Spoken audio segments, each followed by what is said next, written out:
Sige na. So hopefully you are able to see the screen here. No?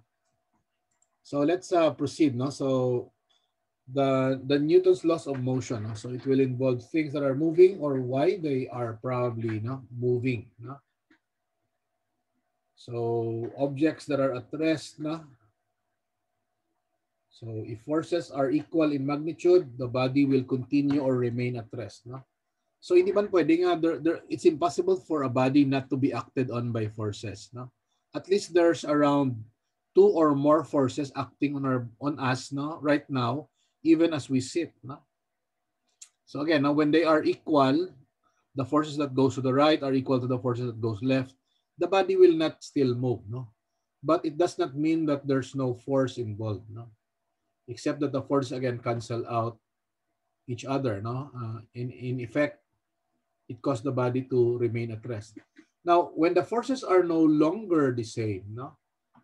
One force is 50, another force is 30. Since the one that goes right is bigger, so this body will move to the right, no? According to our resultant force. No? So there would be a 20 Newton net force that will cause this body to move to the right. No? So the resultant there, no, again, is 20. Direya kaina, the resultant is 0 because both F1 and F2 are equal. No? Body at rest may possibly move when or if two forces are not equal in magnitude. So when they are in motion, we believe that there must be a net force. If the net force is 0 or the resultant force is 0, the body will either remain at rest or the body will continue to move with constant velocity. No? Now again, even if a car is acted on by forces, if it is moving with constant velocity, it is still having a resultant na 0. No? There's still a 0 net force, or there's no net force despite the fact that the body is moving. All that we know, however, is that it must travel with constant velocity. No? So bodies that are moving in uniform motion have forces nga 0 ang ila resultant. No? Now once a body is acted on by an unequal force, the body will now speed up or accelerate. No? So if there's a greater force that pulls it to the right than the one that pulls it to the left, so kung ang ini nga body is already in motion, then gulpi lang ma-accelerate ni siya. No? Because there is now a net force that is involved at 20 newtons. No? So this one will accelerate to the right. No? Pero kung wala yasang net force, the body will just move with constant velocity. Now, the very first law, as I've mentioned earlier, is the law of inertia. No? Law of inertia states that a body at rest will remain at rest. No? And however, a body that is already in motion will continue to move with constant velocity or speed, moving in a straight line unless there is a net external force involved. No? So kung ang body nagapundo at rest siya, mahulag lang na siya when you let a force act on it. No? So ang iyan karon nga net force hindi na 0. No? Okay, so again, now what is inertia, by the way? No? Inertia is your tendency to remain in a state, whatever you are in. No? Let's say the body is at rest, that body will continue to be at rest. No? If the body is in motion, the body will continue moving. No? Amana yang tendencies ng isa ka object. No? Now, what happens when you are in a bus, guys? No? And that bus is running on the street. No? Nagadalagan ang bus sa street. And all of a sudden, the bus will, ang driver malapak siya gulpis ang preno. What will happen to the people inside the bus? No? What do you think will happen? So here's our vehicle.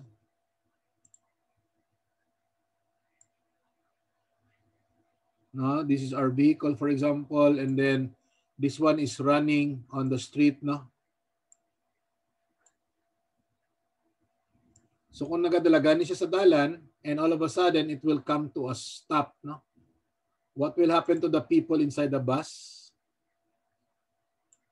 No, if you are standing in here, no, inside, so if you are, no, wala ka bangko, no, you are there, you are standing, and all of a sudden, no, the bus will stop. So this is the velocity of the bus, no. The bus is basically moving to the right, and all of a sudden, no, the driver decides to suddenly stop, no. So what will happen? Maybe Out this of balance. No? Ano matabo sa object? Gapaon na sir ang So this object will be thrown, no?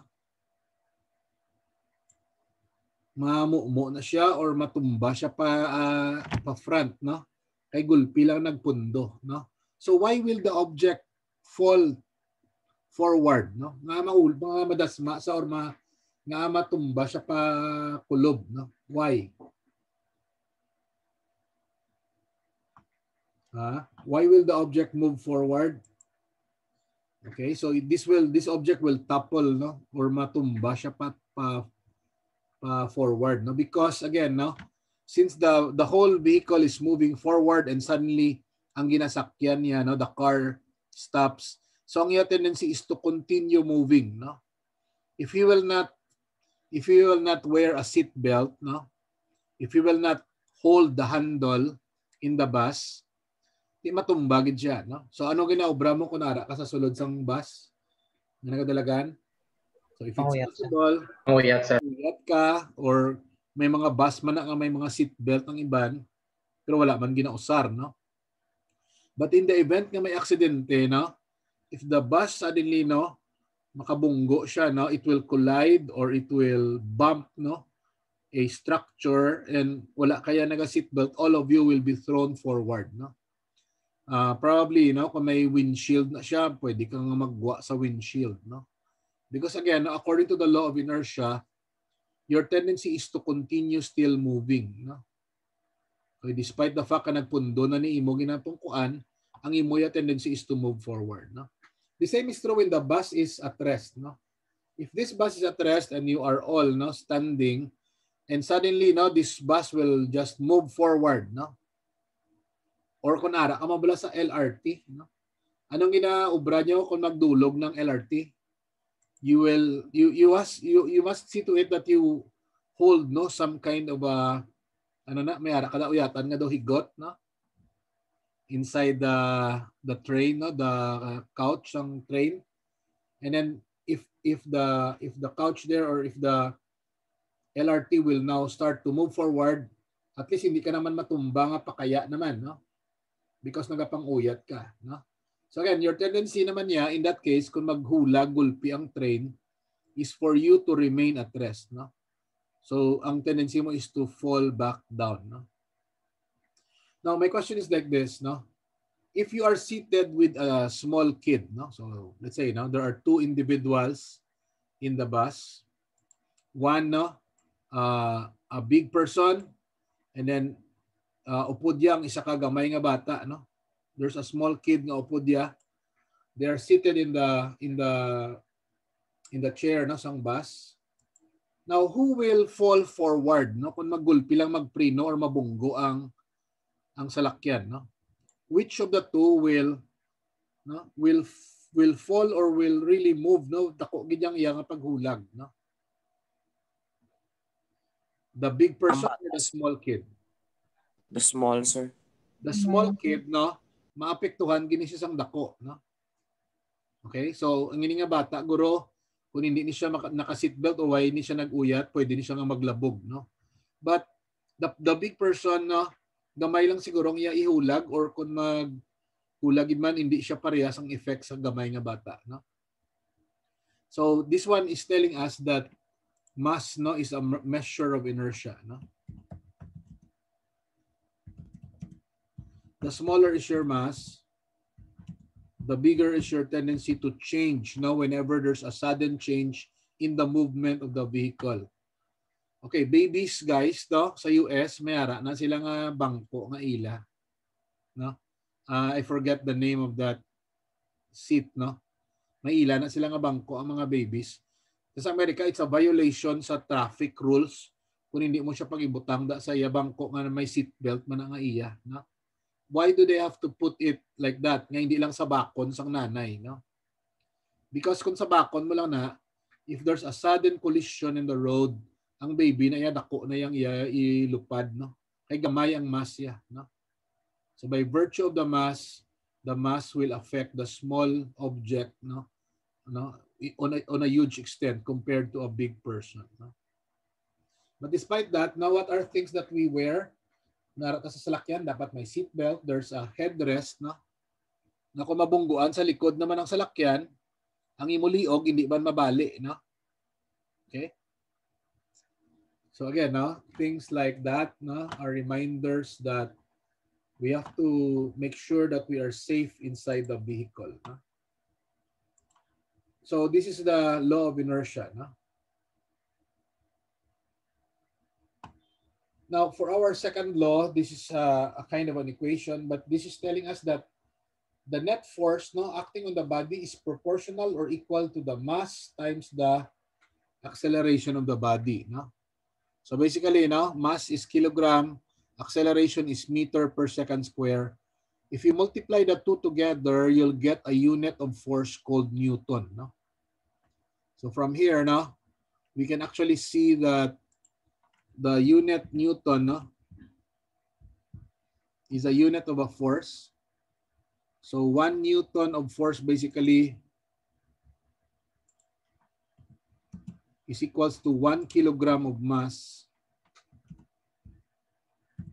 And it is accelerating at 1 meter per second square. No? That's our value for our Newton. No? So ang product ng mass na kilogram and an acceleration in meter per second gives you a unit called Newton. No? So if you look at the second law. No? So basically this is the equation of the second law. No? So the second law is telling us, no, a net force or an unbalanced force acts on the body will therefore accelerate. No? So kung may ara ka nga ibutang unbalanced force, or if F1, no, and F2 are not equal, wala to kaina, then there would be a net force that results, therefore the body accelerates. No? Pwede man siya nga mag-decelerate, no, kung ang net force naton is kind of negative. No? So ano di ang aton makuha nga relationship sa second law? That mass and acceleration are inversely proportional. No? Kung ang mass ang body, dako, hinay ang iya pag-accelerate. No? If you have two vehicles, guys, no, kumara kita duwa ka salakyan, one, no, a huge car or a huge object, another one is a small object. Which of them can accelerate faster, no? Like a car and a bus in the stoplight, no? Sinong mas makauna accelerate? So they are both in a stoplight, no? So this is a bus and the other one is a car, no? So sino sa ila maka-accelerate dayon pag siga sang go nga signal?